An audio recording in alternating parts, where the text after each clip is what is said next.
नमस्कार, मी मयुरेश गोखले शंखनाद आवाज सत्याचा प्रस्तुत या विशेष भागात आपले स्वागत करतो. प्रेक्षको, आज एक अतिशय गंभीर असा विषय मी घेऊन आलेलो आहे. तो विषय आहे विद्यार्थ्यांमध्ये वाढते मानसिक नैराश्य आणि आत्महत्या.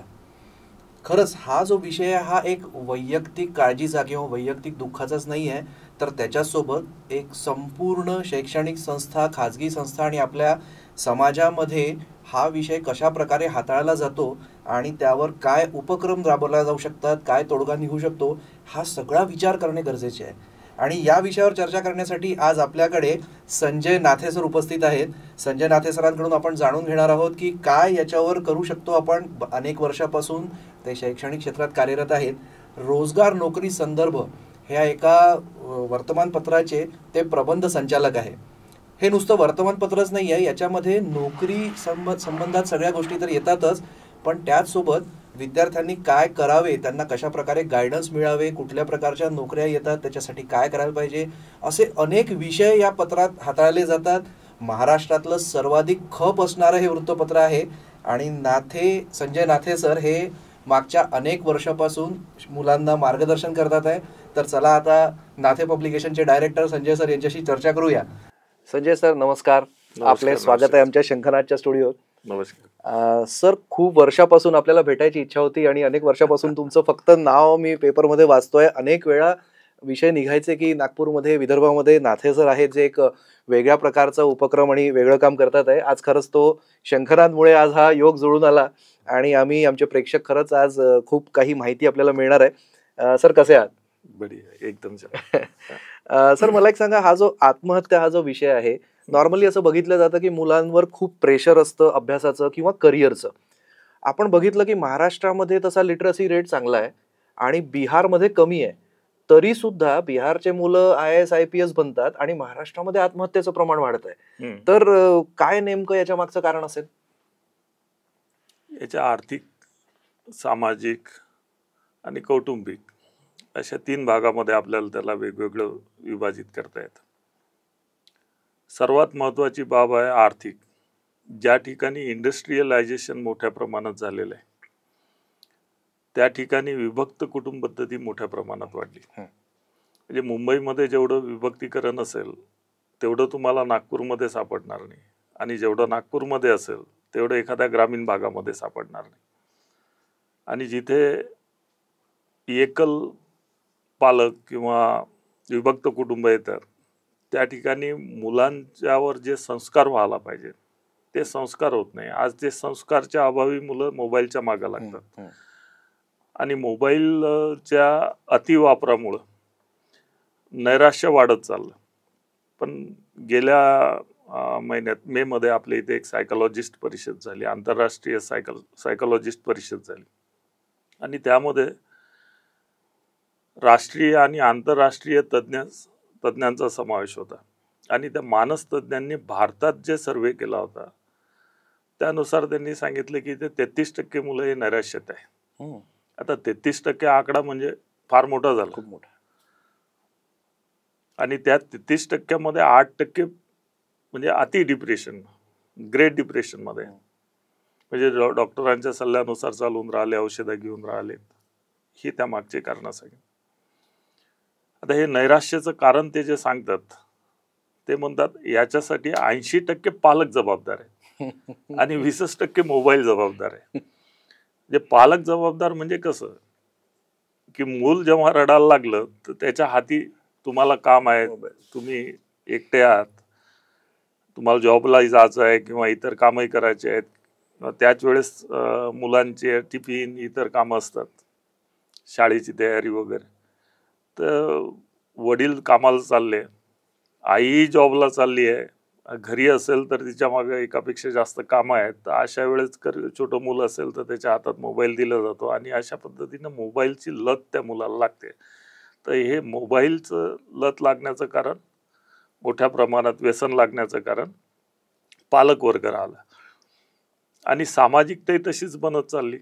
म्हणजे सामाजिकतेमध्ये संस्कार कोण्या प्रकारचे होऊन राहिले आहेत, त्याला संयमाचे धडे दिले जातात असं नव्हे. म्हणजे एकीकडेच बस त्यानं नीट केलं पाहिजे, तो डॉक्टर झाला पाहिजे, तो इंजिनियर झाला पाहिजे. भलेही मग डॉक्टर इंजिनियर झाल्यानंतर त्याला 7,000 8,000ची नोकरी मिळेल किंवा तेही मिळणार नाही. पण सर्व एकाच दिशेनं हा कल दिसतो. आणि ज्या वेळेस एकाच दिशेनं जर कधी झुंड चालली असेल तर तिथे जी स्पर्धा निर्माण होते, तर स्पर्धा आली की या बाबी साहजिकच येतात. तर या बाबतीत आता नीट जीच्या मागं सर्वजण लागलेले आहेत. तर त्याचा प्रकार असा होऊन राहिला की सामान्य किंवा अतिसामान्य गरीब असेल त्यालाही वाटतं की आपला मुलगा डॉक्टर इंजिनियर झाला पाहिजे. मग त्यासाठी तो सर्व खर्च, उत्पन्नाचा बराचसा भाग तिथे लावतो, वेळप्रसंगी कर्ज काढतो.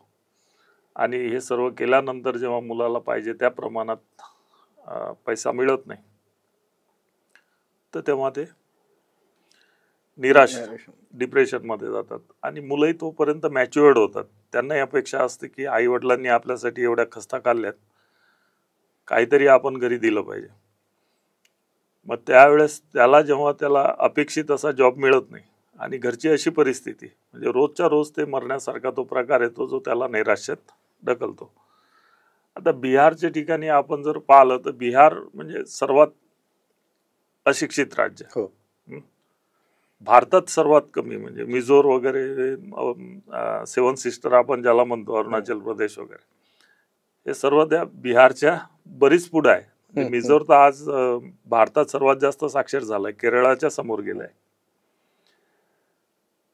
असं असूनही निरक्षरतेचं प्रमाण जास्त आहे. कोशी नदीच्या मुळे, म्हणजे कोशी नदीचं दुःखाश्रूच त्या बिहारला म्हटलं जाते.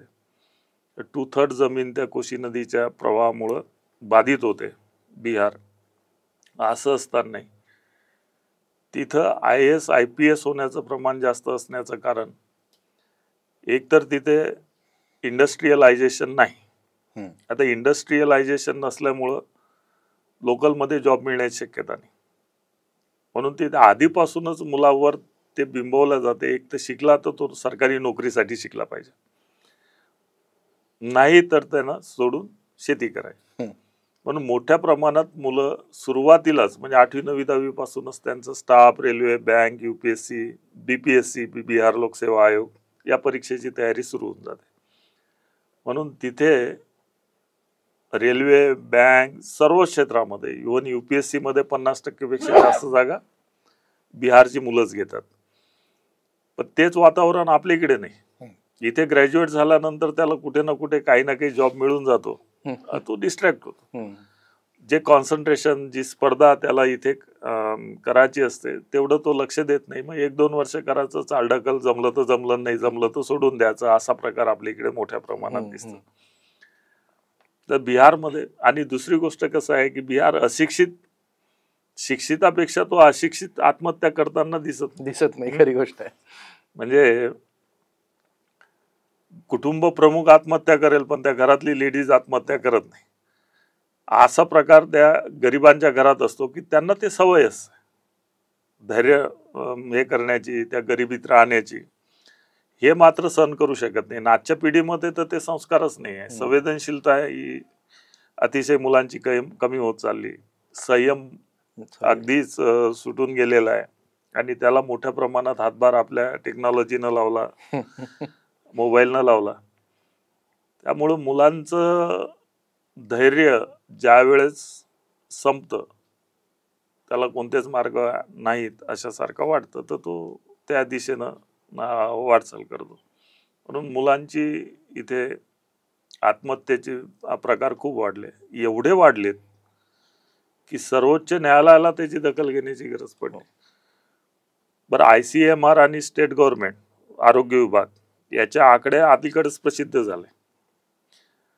तेही तेच सांगतात की ICMRच्या मतानुसार भारतात 13 कोटी लोक नैराश्यात आहे. 13 कोटी म्हणजे जगातील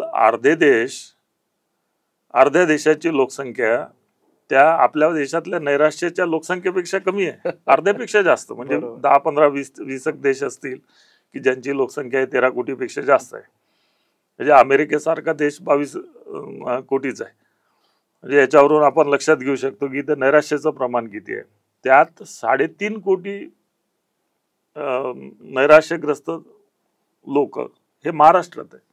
ICMR आणि स्टेट गव्हर्नमेंटचे आकडे आहेत. संपूर्ण देशामध्ये त्यांनी सर्वे केला आणि हे आकडे काढले.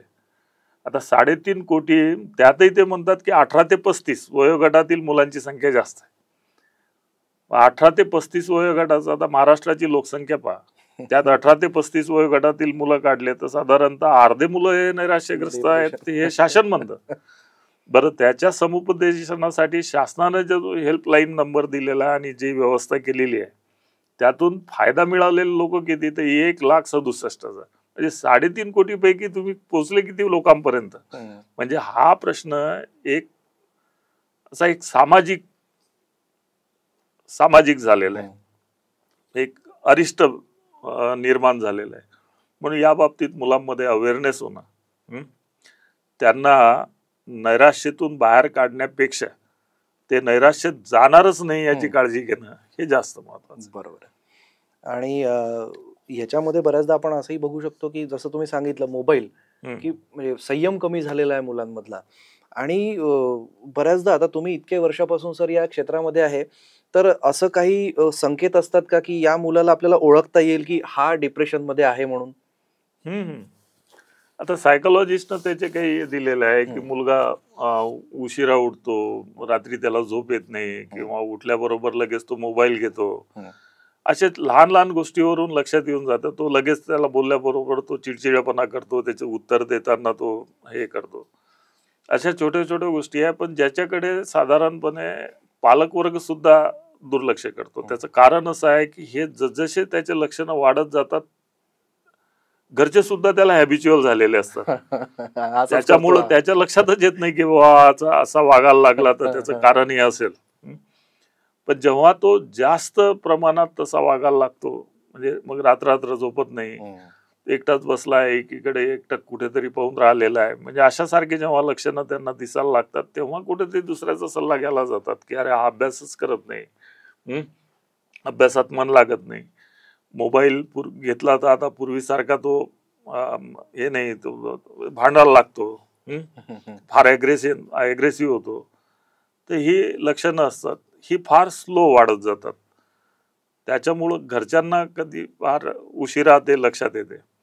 त्या याच्यावर एकच उपाय आहे की मुलांचं एक डेली रुटीन एक हे असलं पाहिजे, ठरलेलं असलं पाहिजे. दुसरं, पालकांचा संवाद मुलांसोबत असणं फार गरजेचं आहे. आणि जेवढं खेळता येईल तेवढं खेळू द्या ना हो मुलांना. म्हणजे आज आमचा इथे शिकलेल्यांमध्ये सर्वात जास्त अज्ञानता याच्या बाबतीत पाहायला मिळेल. शिकलेल्यांमध्ये विशेष म्हणजे MSc झालेला आहे, ME झालेला आहे, यांच्यामध्ये म्हणजे एक होड लागलेली आहे त्यांच्यामध्ये की मुलं आमचे टॉपरच असले पाहिजे. मग त्यासाठी ते वाटेल ते करायला तयार असतात. मुलांना अगदी झेलतात. म्हणजे मुलांची जी कर्तव्य असतात ते त्यांना पार पाडू दिल्या जात नाही. म्हणजे साधी स्वच्छता ठेवायची असेल तर तू नको उचलू, मी उचलतो. मुलं आंघोळ करून बाथरूम मध्ये निघायचाच असतो, हे टॉवेल घेऊन तिथे हजर असतात. म्हणजे पाहुण्यासाठी जे करणार नाही ते मुलांसाठी करायला लागतात. अरे जीवन त्याला जगायचं आहे, बरोबर, घरात आहे, सेफ आहे, आणि आशयाच्यात तुम्ही त्याची एवढी फुलासारखी काळजी घेत असाल तर तो खाली पडलं तर त्याचे पंख हे तुटून जातील ना, बरोबर. तर तुम्ही एवढी काळजी घेऊ नका. मुलांना थोडं स्वतंत्रता द्या, खेळू द्या. म्हणजे स्वित्झर्लंड सारख्या देशामध्ये 6 वर्षाच्या आत मुलांना शाळेत टाकू नये हा तर नियम केलाच आहे. पण जर कधी खाजगी शिकवणी लावत असेल तर त्यालाही शिक्षा आहे. जो जगात सर्वात आनंदी देश आहे आणि विकसित देश आहे, आणि भारतासारख्या देशामध्ये 2 वर्षाचं 3 वर्षाचं होते तर त्याला ते KG आणि KG ते टाकतात तर कुठे, म्हणजे इथे असलेला म्हणजे माणूस त्याला बुरी इकडे तिकडे टाकल्या जाते. 22 25 किलोमीटर. तो सकाळी आपला झोपेत जातो, संध्याकाळी येतो, तो झोपून येतो. आता या मुलावर काय संस्कार येईल? जोपर्यंत मुलं खेळत नाही तोपर्यंत त्यांचा पूर्ण विकास शक्य नाही. हे काळे अक्षर तुमच्या मुलांचा विकास करू शकत नाही. त्याच्यासाठी मुलगा ऑलराऊंडर असणं गरजेचं आहे, आणि खेळातून जेवढं शिकता येते म्हणजे दुसऱ्याला समजून घेणं, त्यांच्या भावना कळणं, आणि शारीरिक विकासही त्या खेळामधून चांगला घडून येतो. शारीरिक आणि मानसिक दोन्ही विकास चांगले घडून येतात. म्हणून मुलांच्या बाबतीत काही काळजी घेतली पाहिजे. फक्त शिक्षण करून असं चालणार नाही. नैराश्याचं मेजर कारण हे झालं की शिक्षणाच्या बाबतीत अति होत चालली. झाली पाहिजे पण त्या अतिरेक होत चालला त्याचा. बरोबर आहे. जसं की सर आता तुम्ही सांगितलं की त्याला KG1 KG2 मध्ये एखादा बरंच लांब जावं लागतं किंवा खाजगी ट्युशन बद्दल जसं आपण आता बोललो. एक असंही सध्या चित्र आहे की मुलगा 10वी-12वी होतो आणि त्याच्यानंतर खूप महागाच्या ट्युशन्स त्याला लावल्या जातात. म्हणजे लाख 2-2 लाख रुपये. तर हे सुद्धा प्रेशर मुलांवर येत असेल का, किंवा एवढा पैसा तुझ्या मागे खर्च केलाय, एवढा पैसा तुझ्या मागे खर्च केलाय? नाही, तो प्रकार असा राहतो की एक जो पियाजे एक नोबेल लॉरेट आपले इथे मोठे मानसतज्ञ होऊन गेले, ते यांनी मुलांचा फार मोठा अभ्यास केलाय आणि त्यांनी काही निष्कर्ष मांडलेत मुलांच्या बाबतीत की मुलांना जेवढं तुम्ही बेकूफ समजता तेवढे ते बेकूफ नसतात, ते फार हुशार असतात. आता आपण आपल्या नागपूरच्या दिव्या देशमुखचं पहा. हो, बुद्धिबळामध्ये ती जागतिक स्पर्धा जिंकून आली. तर वय 19 वर्ष. तर मुलं जे लहान असतात त्यांच्यामध्ये कमालीची एकाग्रता असते. मग ते मोबाईल पाहतील तर फार एकाग्रतेनं पाहतील, अभ्यास करतील तर एकाग्रतेनं. पण जसा तो मोठा होत जातो तसतसं त्याची एकाग्रता स्कॅटर्ड होत जाते. म्हणजे एकाच वेळेस त्याच्यामध्ये जबाबदारीचं भान येते, कौटुंबिक विचार त्याच्यामध्ये येतात. त्याच्यामुळं मोठा झाल्यानंतर त्याला तेवढं लक्षात एकाग्रता त्याला सांभाळणं मुश्किल जाते. म्हणून जर कधी 5 वर्ष 6 वर्ष 7 वर्ष 8 वर्षाचा मुलगा कोणी गीता पाठ करत असेल, त्याच्यात काही वैशिष्ट्य म्हणजे मला त्याच्यात काही विशेष वाटत नाही. त्याचं कारण असं आहे की त्या मुलावर तुम्ही जसं हे कराल त्याच्या कॉन्सन्ट्रेशन एवढं जास्त असते की तो ते पाठ करून टाक. पण त्याच मुलाला तुम्ही 18व्या 20व्या वर्षी जर ह्या गोष्टी सांगायला लागले तर त्याला एक श्लोक पाठ करता येत नाही.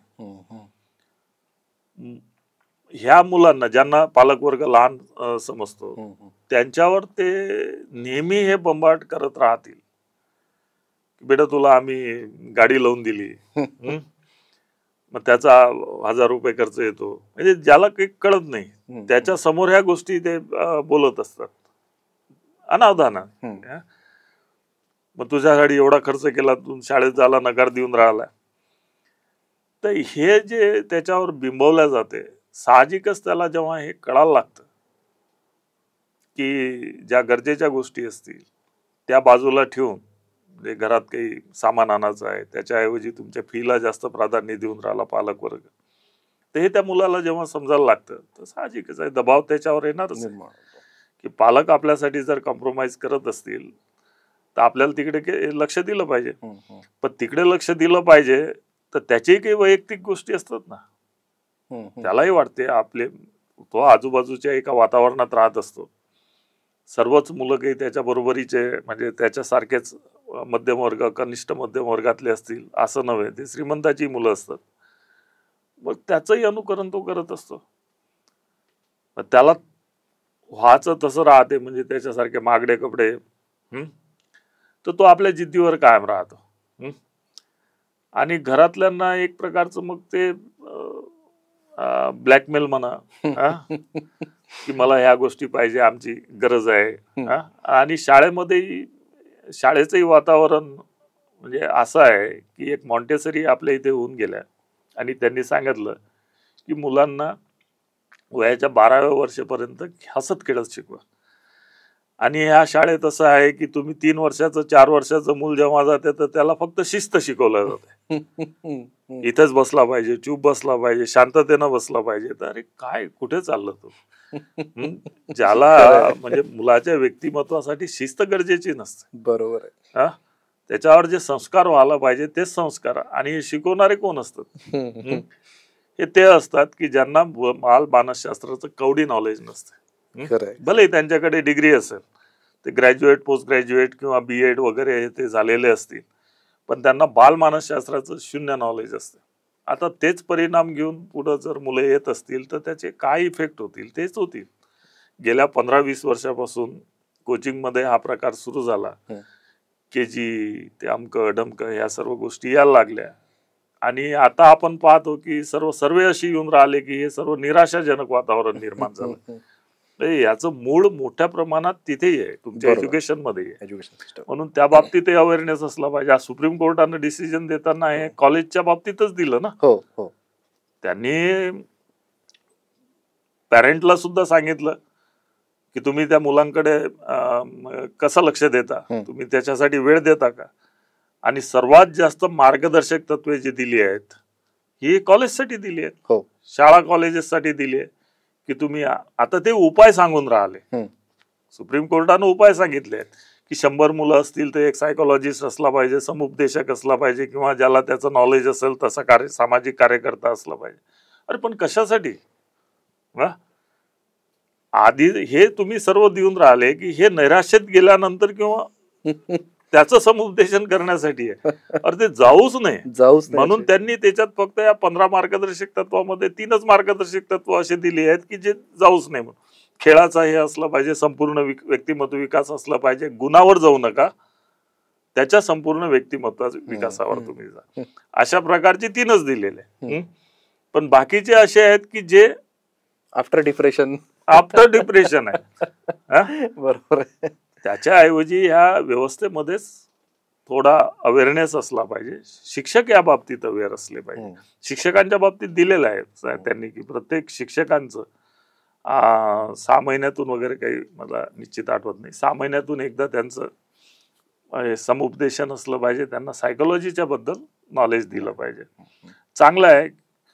पण हे दुर्दैव आहे की सुप्रीम कोर्टाला याचं हे घ्यावं लागलं.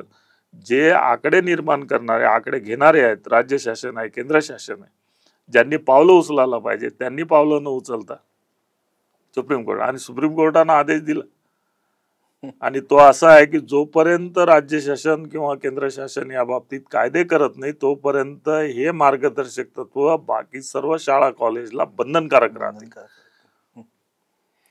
खरं म्हणजे हे तर अगदी खूप महत्वाचा पॉइंट आहे की डिप्रेशन मध्ये गेल्यानंतरचे उपाय करण्यापेक्षा त्याला आधीच सर, जसं की मग अशी आपण म्हटलं की एक रोजगार नोकरी संदर्भ म्हणून आपलं साप्ताहिक मंथली एक दैनिक आहे की साप्ताहिक आहे? साप्ताहिक आहे. प्रत्येक सोमवारला संपूर्ण महाराष्ट्रात ग्रामीण वगैरे सर्व ठिकाणी ते अवेलेबल असते आणि महाराष्ट्रातच सर्वाधिक खपाचं ते आहे, सर्वात जास्त. तर जसं की याच्यामध्ये नोकरी संदर्भात पण सगळ्या गोष्टी येत असतील आणि बाकी पण या विषयावर पण तुम्ही बरेच लिखाण करत असाल, तर असा काही अनुभव आहे का की याच्यातून सुद्धा काही मुलांना याचा उपयोग झालेला आहे? 100%. अतिशय चांगला प्रश्न तुम्ही विचारला, जो हार्ट टचिंग आहे. जे हे मीच सांगतो असं नव्हे, जो हा पेपर वाचतो, संपादकीय पान वाचा, या पेपरमध्ये एकही तुम्हाला निगेटिव्ह बातमी दिसणार नाही. वर्ष, 2 वर्ष, 5 वर्ष, 10 वर्षाचे पेपर काढा, सिंगल निगेटिव्ह बातमी दिसणार नाही, सर्व सकारात्मक. आणि इथे सर्वात जास्त मुलांच्या सर्वांगीण विकासासाठी जे रिसर्च होतात जगभरात, सायन्स मॅगझिन मध्ये सर्व छापून येतात, किंवा एक सायकोलॉजीची मॅगझिन आहे त्याच्यामध्ये, तर त्याचा सर्व आढावा इथे घेतला जातो. म्हणून साप्ताहिक वाचणाऱ्यामध्ये तुम्हाला कोणीही डिप्रेशन मध्ये गेलेलं दिसणार नाही. सिंगल माणूस तुम्हाला सापडणार नाही. आज 10 लाखाच्या वर त्याचा वाचक वर्ग आहे. ते यामध्ये कोण डिप्रेशन गेलेला मी कधीही पाहिलेला नाही कोणी, आणि जाणारही. हे मात्र पालक वर्ग मोठ्या प्रमाणात आमच्याकडे येतात. म्हणजे अलीकडे एक सोलापूरच्या इकडून एक दाम्पत्य आलं. आता त्यांना काय झालं की त्यांनी जसा कॉन्टॅक्ट केला तर मी त्यांना काही माझी पुस्तके पाठवले, ते पुढचं पाऊल, आकर्षणाचा नियम वगैरे. आणि ते एवढ्यासाठी आले की ते म्हणाले की आमचा मुलगा डिप्रेशन मध्ये होता, मग त्याचं ते कॉलेज सुटलं, त्याचा अभ्यास कमी झाला, अभ्यास करत नव्हता, आता तो चांगला अभ्यास करून राहिला. म्हणजे जेव्हापासून तो, म्हणजे 1-1.5 वर्षात त्याच्यात तो जो परिणाम झाला, तर बस आम्हाला तुमची भेट फक्त घ्यायची होती. अरे म्हटलं एवढ्या लांबून तुम्ही आले, सोलापूर कुठे आहे, तुम्ही कुठे? ग्रामीण भागातलं दाम्पत्य होतं. तर ते अशिक्षित होते, आई वडील, आणि मुलगा बऱ्यापैकी शिकलेला होता, पण ग्रॅज्युएट झाल्यानंतर तो सलग 2-3 वेळा पोलीस भरतीत फेल झाला आणि मग तो डिप्रेशन मध्ये गेला. पण जेव्हा मला म्हणजे तिरायता मार्फत त्यांनी हे करून दिलं, फोनवर बोलणं करून दिलं, म्हटलं काही एवढं विशेष नाही, तर तू असं एवढी काळजी घे. आता मी त्याच्या एक्झरसाईजवर विशेष भर दिला. मधात त्यानं 1-2 वर्ष एक्झरसाईज सोडली होती. म्हणजे जेव्हा तो पोलीस भरतीची तयारी करत होता तोपर्यंत ठीक होता, आणि जेव्हा तो सारखा फेल होत आणि नंतर मग शासनाच्या जागाही निघाल्या नाहीत, त्याचाही मुलावर परिणाम झाला, अगदी घरचं गरीब परिस्थिती, तर ह्या सर्व गोष्टीचा त्याच्यावर परिणाम झाला. तर एकटंच मूल होतं. पण पेपर वाचल्यामुळे तो म्हणाला मला सर्वात जास्त फायदा या पुस्तकांचा आणि या पेपरचा झाला. तर या पेपरमधून फक्त स्पर्धा परीक्षे निघणाऱ्या महाराष्ट्रात भारतात जागा कोणत्या निघतात एवढीच माहिती नसते, तर त्या परीक्षांची तयारी कशी करावी, मानसिक आरोग्य कसं जपलं पाहिजे, व्यक्तिमत्व विकासासाठी काय, माइंडफुलनेससाठी काय करायला पाहिजे, आणि सर्वात महत्वाचं अधिक की स्पर्धा परीक्षेची गोडी निर्माण झाली पाहिजे म्हणून काय करायला पाहिजे. म्हणजे इतिहासाच्या अशा काही घटना त्याच्यात टाकल्या जातात की जे वाचल्यानंतर मुलांमध्ये इतिहासाची गोडी निर्माण होते. म्हणजे उदाहरणार्थ लाल बहादूर शास्त्री यांनी भारताला आवाहन केलं की सर्वांनी आठवड्यातून एक वेळा उपवास करायचा. तर सुरुवात त्यांनी स्वतःपासून केली. तर ती घटना कशी होती. ईश्वरचंद्र विद्यासागर समाज सुधारणेमध्ये अतिशय मोठे व्यक्ती होते, ज्यांनी विधवा पुनर्विवाह असेल किंवा अनेक प्रकारची कामं केली. लेडीजसाठी, स्त्रियांसाठी त्यांचं विशेष कार्य आहे. तर त्याची सुरुवात कशी झाली की एक भिकारी आला, त्याच्या आईला त्यांनी त्याला देण्यासाठी धान्य मागितलं, ते घरात नव्हते, तिने बांगडी काढून दिली. ते ईश्वरचंद्र म्हणाले की आई हे कशाला, तर ते म्हणाल संकोच करू नको, देऊन दे. आणि जेव्हा त्याला बांगडी दिली, तिकडून आल्यानंतर तो आईला म्हणाला की आई मी मोठं झाल्यानंतर तुझी बांगडी परत करून देईल. पुढं तो नोकरीवर लागतो आणि जेव्हा बांगडी परत करायला जातो तर आई ते घेते, पण त्याला म्हणते, तो जेव्हा म्हणतो की मी कर्जाची परतफेड केली, तर तो म्हणतो ते माझं कर्ज फिटलेलं नाही. ज्यावेळेस कोण्या आईला गरजूसाठी बांगडी काढून देण्याची वेळच येणार नाही, त्यावेळेस माझ्या कर्जाची परतफेड झाली असं मी समजेल. तर आता हा घटनाक्रम कसा आहे, मुलावर संस्काराचं आहे, हार्ट टचिंग आहे. तर ह्या सर्व अशा इतिहासातल्या गोष्टी तिथे दिल्या जातात. भौगोलिक माहिती देताना मग कोलंबस कसा आला, तर कोलंबसला म्हणजे भारत पूर्वेत्तर असताना तो पूर्व न जाता पश्चिमेकडे का गेला. पृथ्वी गोल आहे, जेव्हा त्याला कोपर्निकसचं ते स्टेटमेंट बरोबर हे झालं, तर तो गोल आहे, तर मग भारत इकडे आहे, तर इकडून गेलो तर लवकर पोहोचेल. पण तो भारतात याला निघाला, अमेरिकेत जाऊन बसला. तर ह्या ज्या गोष्टी असतात ह्या अलग अलग विषयामध्ये आवड निर्माण करतात. बरोबर. इतिहास, भूगोल, विज्ञानाच्या अशा रोचक गोष्टी त्याच्यात दिल्या जातात की ज्यात विषय हा सोपा कसा होईल. एक वेळा विषय सोपा वाटायला लागला तर मग तो त्याची काठिण्य, बरोबर, म्हणजे तो दूर नाही जात विद्यार्थी त्याच्यापासून, तर आपोआपच त्याला चांगले गुण निर्माण. आणि हे परत शेवटी याच विषयावरून थांबतंय की मग जर त्याला तो गोडी निर्माण झाली तर नैराश्य येणार कसं. खरंच वाचन करेल, अभ्यास करेल. केवढं दूरगामी कार्य तुमच्या हातून घडलंय. आणि म्हणजे तुम्ही एक उदाहरण हे सोलापूरचं दिलं, पण अशा हजारो लाखो कदाचित उदाहरणं असतील, कारण अनेक वर्षापासून आपण या क्षेत्रात आहे. आणि जसं की सिंगल तुम्हाला पेपर वाचणारा मुलगा हा डिप्रेशन मध्ये दिसणार नाही. खरंय.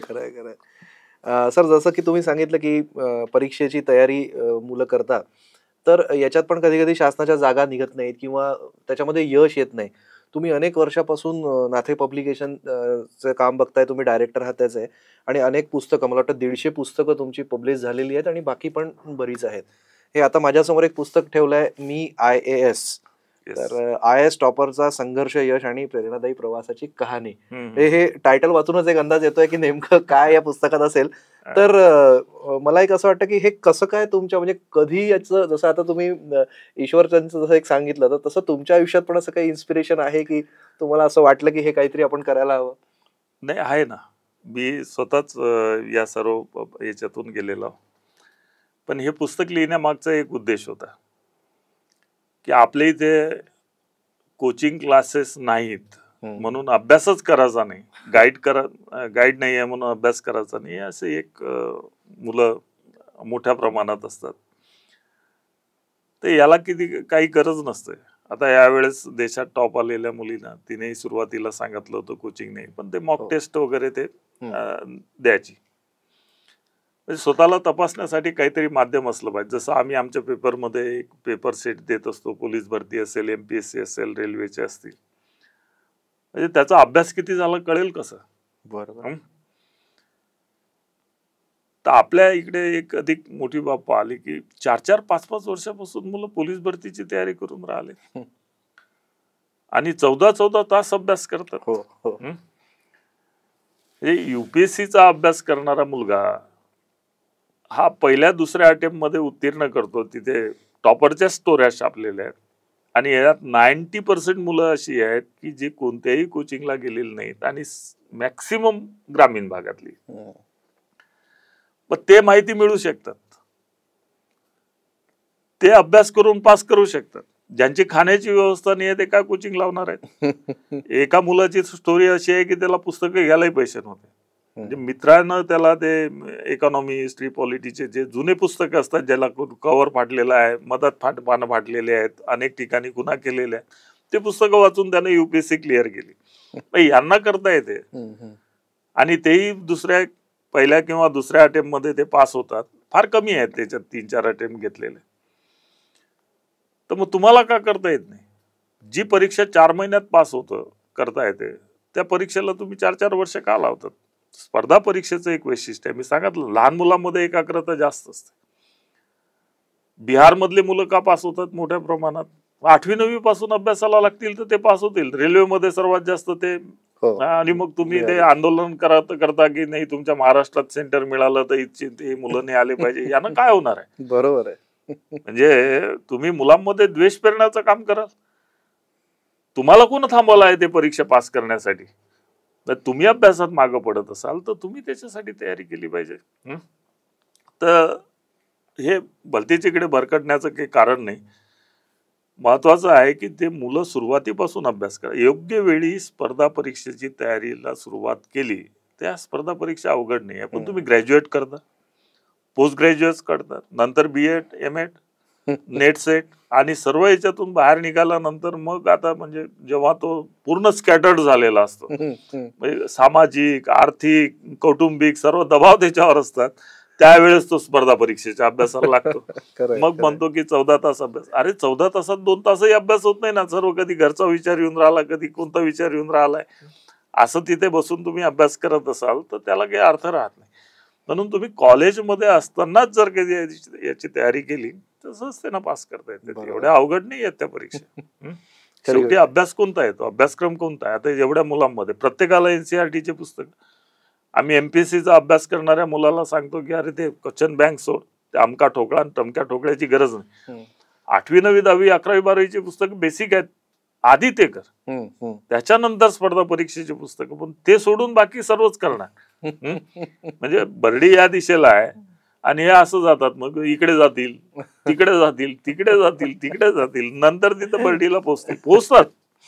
पण उगाच वेळ चालला, श्रम चालला, पैसा चालला. महत्वाचं ते आहे ना. आणि जेवढं तुम्ही त्याच्यात श्रम देत असाल, वेळ देत असाल, तेवढा दबाव तुमचा अधिक वाढतो. आणि जागा न काढण्याचं तर हे तर शासनाचं धोरण फार चुकीचं आहे. जेवढ्या किमान जागा रिक्त होतात तेवढ्या तरी भरा ना, आणि वेळेवर तुम्ही भरल्या पाहिजे. यासाठी तर तरुणांनी विचारायला पाहिजे शासनाला. म्हणजे कधी कधी तर असे होत असेल की एक पिढी निघून जाते, पण अनेक एजबार झालेले आहेत त्याच्यात, अनेक एजबार झालेले आहेत की ते निघून जाते पण इकडे जागा निघाल्या नाही. आणि जागा निघाल्यानंतर अधिक ते पेपर कॅन्सल होणं वगैरे, ह्या सर्व गोष्टी ही शासनाची जबाबदारी आहे. शासनानं त्याच्यात लक्ष घातलं पाहिजे. मुलांची एक पिढी बर्बाद करून तुम्हाला काय मिळणार? बरोबर. म्हणजे एकीकडे मनाचं तुम्ही हे देशाचं भविष्य आहे आणि त्याच्याकडे तुम्ही दुर्लक्ष कराल आणि मग ते नैराश्यात जातात. म्हणून त्याच्यावर आपण नैराश्याला मोठ्या प्रमाणात कारणीभूत शासनाच्या ध्येय धोरणं आणि नीत्या येतात. नाही तर सर्वोच्च न्यायालयाला कशाला हात घालावा लागला असता. कुठे 13 कोटी लोक म्हणजे कुठे 3.5 कोटी लोक. इथे महाराष्ट्रामध्ये नैराश्यग्रस्त आहेत. मग 3.5 कोटी आकडा किती मोठा होतो. खरी गोष्ट आहे. आपण जसं आता सांगितलं की सुप्रीम कोर्टाने काही आपल्याला इन्स्ट्रक्शन्स दिले आहेत की कशा प्रकारे या नैराश्याशी सामना करावा. एक तुम्हाला काय वाटतं की समजा एक सामाजिक संस्था किंवा शैक्षणिक संस्था यांनी काय नेमकं केलं पाहिजे या मानसिक नैराश्यातून विद्यार्थ्यांना बाहेर काढायला? सर्वात महत्वाचं मला असं वाटतं की हे जे शिक्षक मंडळी आहे यांना सायकोलॉजिकल ही माहिती असली पाहिजे. तशा प्रकारचं त्यांना ट्रेनिंग दिलं गेलं पाहिजे. त्यांना ते वाचन करण्यास प्रवृत्त केलं पाहिजे. जोपर्यंत ते ट्रेन होणार नाही तोपर्यंत ते तशा प्रकारचे संस्कार मुलावर करूच शकणार नाही. नाही तर त्यांच्या डोक्यात तेच राहणार की नाही आपल्याला पुढे जायचं आहे, म्हणजे गुन्हामध्ये पुढे जायचं आहे. टाइम्स मॅगझिननं जगात सर्वात हुशार मुलगी निवडली. तिचं नाव होतं गीतांजली राव आणि हे अभारतीय तिचे वडील अमेरिकेत होते. जगात 4000 मुलांची निवड करण्यात आली आणि 4000 मुलांमधून हिची निवड झाली टॉप मध्ये. आता टाइम्सनं निवड केली म्हणजे फार विचारपूर्वकच झाली असं. मग त्या गीतांजली रावला जेव्हा त्यांनी प्रश्न विचारला की तुला पुढे काय करायचं आहे, तर ते म्हणाले प्रत्येक दिवशी मला कोणाच्या तरी चेहऱ्यावर हसू पाहायचंय. म्हणजे निवड करताना हे पाहिलं काय की याला गुण जास्त आहेत, 100 पैकी 100 आहेत. म्हणजे माणसाची निवड करताना तो सामाजिकता कशा पद्धतीने जोपासतो, बरोबर, समाजासाठी देण्याची भावना कशा पद्धतीने ठेवतो, त्याच्यामध्ये जी मूल्य असायला पाहिजे, सामाजिक मूल्य जोपासायला पाहिजे, ती त्याच्यात किती आहेत त्यातून ती हुशारी मोजल्या गेली. आणि नेमक्या ह्याच गोष्टी इथे सोडून दिल्या. इथे फक्त एकच गोष्ट आहे, म्हणजे जगात सर्वात टॅलेंट त्या गीतांजली रावला 15 वर्षाच्या मुलीला निवडल्या गेलं आणि आपले इथे टॅलेंट पाहून राहिले ते 100%मध्ये. आता नैराश्य वाढणार नाही तर काय हो. खरंय खरंय, अगदी म्हणजे मुद्द्याचा हा पॉइंट आहे की यावर खरंच विचार करणं गरजेचं आहे. सर, आपण रोजगार नोकरी संदर्भात जसं उदाहरण दिलं तर त्या काही गाईडलाईन्स मध्ये सुद्धा या अशा प्रकारचे काही गाईडलाईन्स त्यांनी दिलेत की अशा प्रकारे काही वाचन झालं पाहिजे किंवा असे काही उपक्रम, म्हणजे तुम्ही जे करताय इतके वर्षापासून तेच काही सुप्रीम कोर्टाने निर्णयामध्ये दिलेलं आहे? काही वेगळं नाही आहे. हे तुम्ही 1 वर्षाचे पेपर जर ओपन करून पाहिले तर याच्यातलं एकही तुम्हाला असं नवीन दिसणार नाही जे तुम्ही ऑलरेडी करताय. फक्त आम्ही त्याच्यात आत्महत्या वगैरे एकदम अशा प्रकारचं एकदम टोकाचे विचार त्या ठिकाणी मांडले नाहीत. आणि सुप्रीम कोर्टाला यासाठी म्हणावं लागलं कारण तशा घटना घडल्यात. त्याच्यावर सुप्रीम कोर्टानं ती घेतलेली ऍक्शन आहे. पण आम्ही मात्र प्रयत्न हा केला की ते होणारच नाही. म्हणून आता काय, आता आम्ही म्हणतो की 8वी 9वी 10वी किंवा ग्रॅज्युएटला असेल तर तुम्ही मी IAS एक वेळा पुस्तक वाचा. बरोबर, तुम्हाला कुठे जाण्याची गरज पडणार नाही. त्यांनी नेमकं केव्हापासून सुरुवात केली, त्यांच्या झालेल्या चुका काय होत्या आणि त्या चुका होऊ नयेत म्हणून त्यांनी आपल्यामध्येच कशा दुरुस्त केल्या. एवढ्या साध्या साध्या गोष्टी अतिशय कमी याच्यात कमी वेळात, म्हणजे आज तुमचा संयम जर संपला असेल तर तुम्ही 5 मिनिटात किंवा 7 मिनिटात ते आर्टिकल वाचून स्वतःचं आत्मचिंतन करू शकता. अशा छोट्या छोट्या कथा त्याच्यामध्ये टॉपरच्या दिलेल्या आहेत. म्हणजे त्याचा संघर्ष तर आहेच, पण संघर्षासोबत त्याने आपल्यामध्ये जे बदल करून घेतले. एक साधं आहे की मुलं युट्यूबवरून अभ्यास करायला लागली आणि युट्यूबचा मुलगा अपवादाने 1 वर्षात 2 वर्षात त्या परीक्षा पास करतो. म्हणजे तो काय करतो, तो पहिला ट्यूब पाहतो, दुसरा तिसरा स्क्रोल करत जातो आणि 4था 5वा पाहिल्यानंतर त्याला जर विचारलं पहिला कोणता होता तर त्याला आठवत नाही. अरे तोच आठवत नसेल तर त्याच्यातलं काय आठवणार? बरोबर. पुस्तकाच्या बाबतीत असं होताना तुम्हाला दिसत नाही. तो एक तर स्कॅटर्ड होत नाही, डिस्ट्रॅक्शनचा तिथे प्रश्नच येत नाही. जसा मोबाईल मध्ये होतं, मदत मेसेज आला की तो तुम्ही डिस्ट्रॅक्ट होऊन जाता, असं या ठिकाणी होण्याची शक्यता नसते. आणि पुस्तकामध्ये अधिक आहे की तुम्हाला वाटेल, म्हणजे तुम्ही जेव्हा चिंतन करायला लागता तेव्हा तुम्हाला वाटलं की लगेच तुम्ही ते पान काढून ते पाहू शकता. म्हणजे ब्रेन एक्झरसाइज जेवढी चांगली त्या पुस्तकाच्या माध्यमातून होते तेवढी तुम्हाला कदाचितच या ठिकाणी होईल. मोबाईल मध्ये कदाचित काही मुलं ते करतातही, पण इथे डिस्ट्रॅक्ट होणाऱ्या मुलांचं प्रमाण जास्त राहते. म्हणजे पाहायला एक जातो, भलतच काहीतरी पास हा, लागतो. ते मराठीचा अभ्यास करायचा असतो आणि त्याला इंग्रजीचा हे आपल्याला पाहिजे विषय होतं, तो बदलत भेटून जातो. जातो आणि तो ते पाहत राहतो. म्हणजे अर्धा तास, 1 तास, 2 तास, 3 तास कसे जातात त्याला कळत नाही. म्हणजे ऍव्हरेज मध्ये स्कॅटरिंग होणाऱ्या मुलांचं प्रमाण, डिस्ट्रॅक्शन मध्ये वेगळे व्हिडिओ पाहणाऱ्याचं प्रमाण 4.5 तास आहे, हा सर्वे सांगतो. म्हणजे अभ्यास करायला जात आहे आणि काहीतरी तुम्ही वेगळंच कुठेतरी चालले जाता, हा तो प्रकार असतो. बरोबर. नाही, खरंच आहे. म्हणजे मलाही आता एक क्युरिओसिटी निर्माण झालेली आहे की हे अशा प्रकारची पुस्तकं आणि ही खरंच खूप गरज आहे. आणि अनेक वर्षापासून नाथे सर, सर तुम्हाला किती वर्ष झाली तुम्ही हे करताय? कारण मी स्वतः कॉलेजमध्ये असल्यापासून मी तुमचं नाव ऐकलेलं आहे. तर आज मला खरंच म्हणजे एक ऐकून घ्यायचं आहे की तुम्हाला किती वर्ष झाली आहे? मी 96 ला ग्रॅज्युएट झालो आणि ग्रॅज्युएट झाल्या म्हणजे आमच्या इथे संयुक्त कुटुंब पद्धती होती. आई वडील नव्हते त्यावेळेस. आजोबाच्या हाती माझी अपॉइंटमेंट ऑर्डर लागली. ते एक्साइज इन्स्पेक्टरची परीक्षा झाली.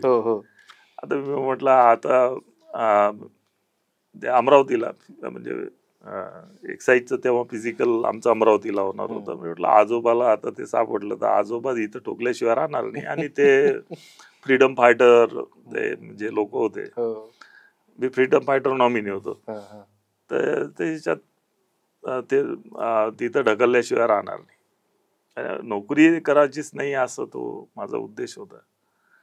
त्याच्यामुळं मी सकाळीच मग 4 वाजता कोणाला न सांगता निघून आलो होतो. तेव्हापासून बाहेरच आहे. तर 96ला मी अमरावतीला काही वर्ष राहिलो. 2004ला मी नागपूरमध्ये आलो. आणि आलो तेव्हापासून ज्या अडचणी आम्ही 11वी 12वीत असताना पाहतो, म्हणजे माझा पहिली अपॉइंटमेंट 11वीत असताना, तेव्हा ते प्रादेशिक दुय्यम सेवा निवड मंडळ असायची. आणि जेवढ्या जागा त्या भागात निघतात, अमरावती विभागाचा अकोल्याला होतं, नागपूर विभागाचा नागपूरला सेंटर होतं, तर जेवढ्या जागा निघतात त्याच्या अलग त्याच्या जाहिराती खूप मोठ्या प्रमाणात चालायच्या. म्हणजे लिपिकाच्या, अल्प बचत अधिकारी, असे खूप मोठ्या प्रमाणात चालायचे. तर ते एक सवय होऊन गेली होती. तेव्हा MSCB मध्ये 11वीत असताना पहिला इंटरव्ह्यू द्यायला मी तिथे गेलो होतो. आणि संध्याकाळीच तिथे रिझल्ट यायला लागला. आमचा एक्साइजही तसंच झाला.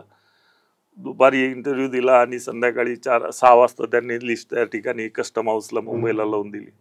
असा तो प्रकार होता तेव्हाच्या ह्याच्यात आणि आजच्या ह्याच्यात बऱ्यापैकी फरक आहे. म्हणजे आज टेक्नॉलॉजी आहे, असं म्हटलं जाते की तुम्हाला त्वरित रिझल्ट मिळतो. आता हा काय होता, सकाळी तुम्ही इंटरव्ह्यू देता आणि संध्याकाळी 4 वाजता तिथे क्लरिकलची तुम्हाला लिस्ट लागलेली होती.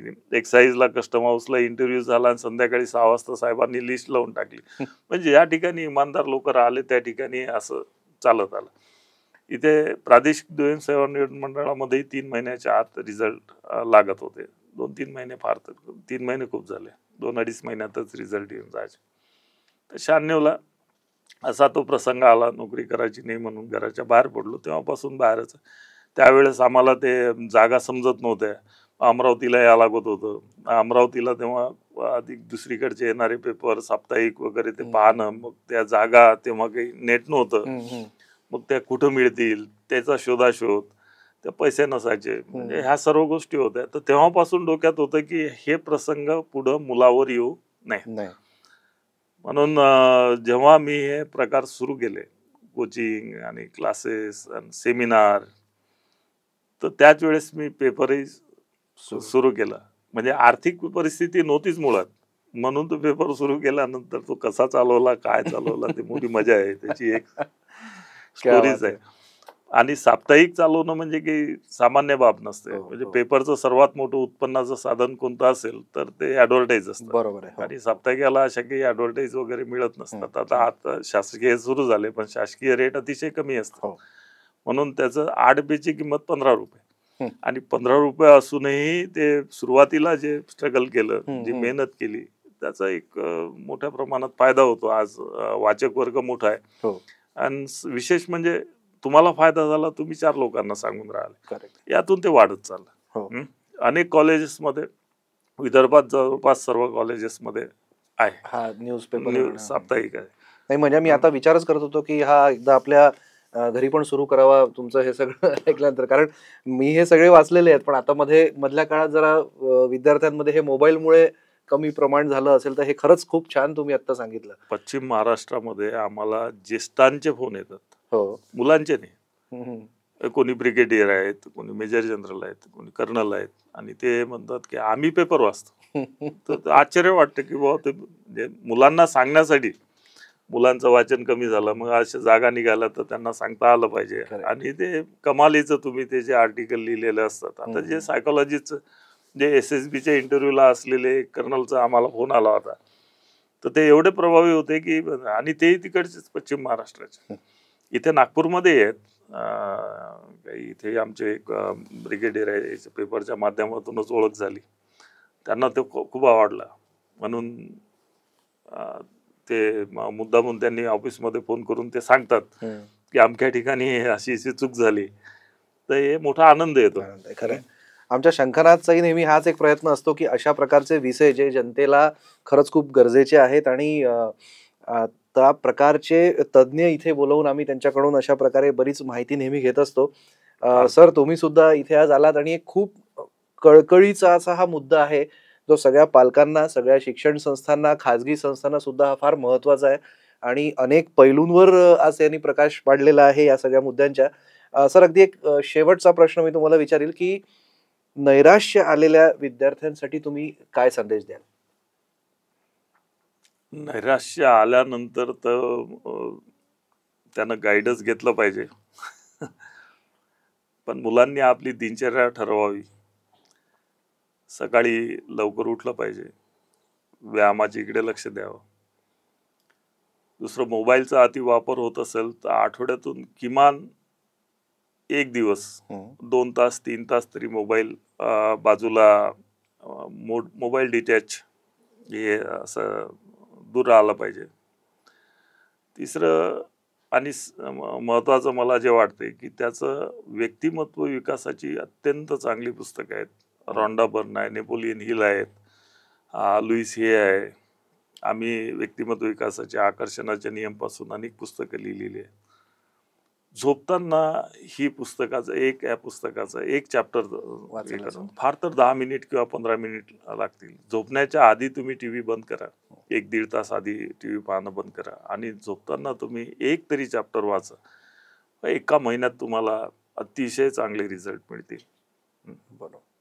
नाही, खरंच आहे. म्हणजे आज सरांनी आपल्याला जी काही माहिती दिली आहे त्याचा अगदी थोडक्यात मी सार असा सांगू शकतो की अभ्यास तर महत्वाचाच आहे, पण त्याही पेक्षा महत्वाचं आहे जीवन. म्हणून मानसिक नैराश्य येऊच नये याच्यासाठी काय करता येईल ते आपल्याला या सगळ्या सामाजिक उपक्रमातून करायचं आहे.